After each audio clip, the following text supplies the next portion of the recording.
Good morning बच्चों। आज का अपना टॉपिक राजनीतिक विश्लेषण की विभिन्न पद्धतियों में से मनोवैज्ञानिक पद्धति क्या है। मनोवैज्ञानिक पद्धति, सांख्यिकी पद्धति, समाजशास्त्री पद्धति, वैज्ञानिक पद्धति और तुलनात्मक पद्धति, ये सारी के सारे मेथड्स जो हैं वो राजनीतिक विश्लेषण में अहम भूमिका निभाते हैं। पॉलिटिकल एनालिसिस यदि करना है तो हमें इन पद्धतियों का हमें सहारा लेना होगा। आज अपन मनोवैज्ञानिक पद्धति पर चर्चा करेंगे। यह प्रश्न उठाया जा सकता है कि राजनीतिक विश्लेषण और मनोविज्ञान में क्या संबंध है, क्या रिलेशन इन दोनों में। पॉलिटिकल एनालिसिस और मनोविज्ञान में क्या संबंध है, क्या रिलेशन है, और मनोवैज्ञानिक पद्धति को किस सीमा तक राजनीतिक विश्लेषण में काम में लिया जा सकता है, इसके आधार पर राजनीतिक विश्लेषण कहाँ तक किया जा सकता है। डेविड ईस्टन ने कहा कि यदि हम 20 वर्षों के विकास के साथ मनोवैज्ञानिक श्रेणियाँ का प्रयोग समस्त राजनीतिक जीवन में प्रसारित हो जाता है।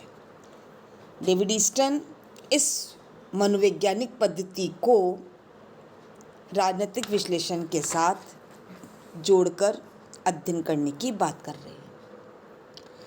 राजनीतिक व्यवस्था को समझना है तो व्यवस्था को समझने के लिए मनोवैज्ञानिक प्रणाली का प्रयोग दिन प्रतिदिन बढ़ता जा रहा है। यदि हमें किसी पॉलिटिकल सिस्टम को समझना है, उसका अध्ययन करना है, उसका एनालिसिस करना है, तो मनोवैज्ञानिक पद्धति सर्वश्रेष्ठ है। मनुष्य के मनोभावों, उसके आवेगों, उसकी प्रवृत्तियों का ज्ञान मनोवैज्ञानिक पद्धति के द्वारा किया जा सकता है। हम एक व्यक्ति के चेहरे को पढ़ना चाहते हैं, उसके मन को जानना चाहते हैं, उसके इमोशंस को जानना चाहते हैं, उसकी प्रवृत्तियाँ जानना चाहते हैं, तो मनोवैज्ञानिक पद्धति के द्वारा यह संभव हो पाता है। राजनीतिक व्यवस्था में हम शक्ति का अध्ययन, हम प्रभाव, दबाव और सत्ता का अध्ययन करते हैं। पावर क्या है, इन्फ्लुएंस क्या है, प्रेशर क्या है, अथॉरिटी क्या है। विभिन्न राजनीतिक व्यवस्थाओं में विभिन्न प्रकृति के प्रशासक शासन करते हैं और उनके अपने अपने मापदंड होते हैं, मेजरमेंट होते हैं। जैसे हम उदाहरण दे सकते हैं कि प्रजातंत्र में, लोकतंत्र में, डेमोक्रेसी में शक्ति संबंधी धारणा के अलग अलग आधार हैं और यहाँ पर नागरिकों की मनोवृत्तियों का अध्ययन करके शासन को चलाया जाता है। उनकी भावनाओं का अध्ययन कर निर्णय लिया जाता है। प्रजातंत्र का आधार क्या है? जन सहमति है। जनता की सहमति के आधार पर ही हम डेमोक्रेसी में शासन व्यवस्था के संचालन को देखते हैं, समझते हैं। अतः जन सहमति को ध्यान में रखते हुए सरकार कोई कदम उठाती, सरकार कुछ करना चाहती है तो वो पहले जन सहमति को ध्यान में रखकर करेगी। तो इस प्रकार से मनोवैज्ञानिक पद्धति राजनीतिक विश्लेषण का एक महत्वपूर्ण आधार है और यह पद्धति महत्वपूर्ण भी है क्योंकि इन मनोवैज्ञानिक तत्वों द्वारा राजनीतिक विश्लेषण हम आसानी से कर सकते हैं। अभी यदि किसी चीज़ का एनालिसिस करना है, विश्लेषण करना है, तो हम व्यक्ति से बात करते हैं। बात करने से उसकी बॉडी लैंग्वेज से हमें कुछ चीज़ें साफ दिखाई देती हैं। उसके आधार पर हम निष्कर्ष तक पहुंचने का प्रयास करते हैं। इसके अलावा निर्णय, अंतर्दृष्टि, इंसाइट, संतुलन, बैलेंस का विकास समय और धैर्य के साथ किया जा सकता है और यदि उन्हें संयंत्र और सावधानी पूर्वक काम में लाया जाए तो राजनीतिक व्यक्ति की विशेषताओं पर हम प्रकाश डाल सकते हैं। चार्ल्स मेरियम ने अपनी पुस्तक पॉलिटिकल बिहेवियर में, राजनीतिक व्यवहार में ये स्पष्ट कहा है, राजनीतिक वैज्ञानिक और मनोवैज्ञानिक इस प्रश्न पर आसानी से सहयोग कर सकते हैं। एक उन गुणों को सुलझाता है जिनका की विश्लेषण करना होता है और दूसरा इनके मापदंड के लिए यंत्र रचना प्रदान करता है।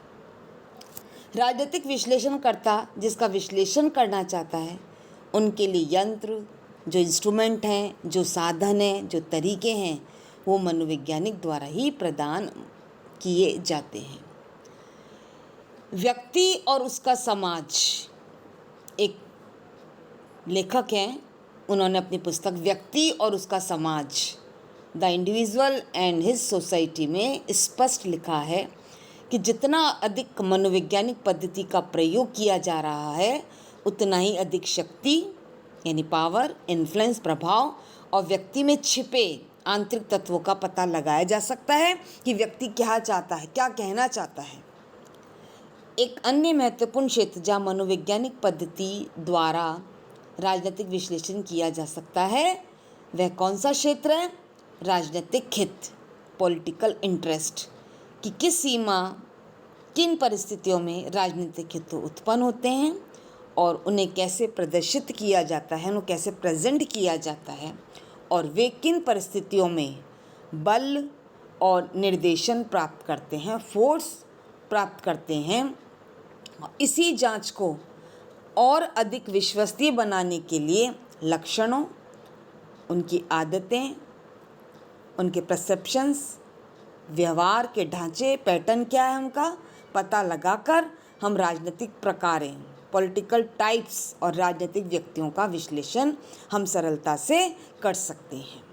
इस पद्धति के द्वारा उदारवादियों, अनुदारवादियों, क्रांतिकारियों, प्रजातंत्रवादियों, कुलीन तंत्रों के बारे में अधिक से अधिक हम जानकारी प्राप्त कर सकते हैं। यानी विश्व में जो व्यवस्थाएं प्रचलित रही हैं उनका हम ज्ञान प्राप्त करते हैं।